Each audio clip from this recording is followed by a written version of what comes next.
मनोज जरांगे आज संध्याकाळी 5 वाजता आपली पुढची भूमिका स्पष्ट करणार आहेत। लोकांना त्रास होऊ नये म्हणून मागे आलोय। लोकांच्या सहनशीलतेचा अंत पाहू नका। कुणीही कितीही दबाव आणला तरी मागे हटणार नाही असं जरांगेंनी म्हटलंय। अजूनही वेळ गेलेली नाही। आज अधिवेशनात सगळे सोयरेची अंमलबजावणी करा अशी विनंती जरांगेंनी केली। शिंदे फडणवीसांनी मराठ्यांची नाराजी ओढवून घेऊ नये। मराठ्यांची नाराजी शिंदे फडणवीसांना परवडणार नाही असा इशारा जरांगेंनी दिलाय।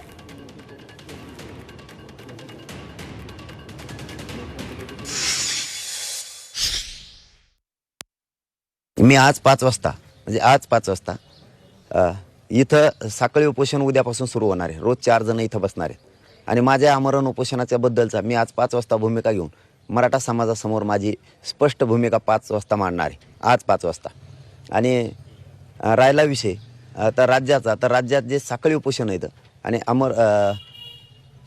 धरने आंदोलन है ये अपन अपने अमृत नोनी आर्थो प्लस, ये एक प्रूवन फॉर्मूला है। इसमें मौजूद नोनी फल के गुण और आयुर्वेदिक जड़ी बूटियां शरीर को जरूरी पोषक तत्व देने के साथ साथ हड्डियों और जोड़ों के घिसने, उनमें होने वाले सूजन और दर्द को रोकने में मदद करता है। दर्द मुक्त जीवन के लिए अमृत नोनी आर्थो प्लस। शांतते सुरू ठेवायचे, तो आपला अधिकार आहे, कायद्याने दिलेला, तो कोणी हिसकावून घेऊ शकत नाही।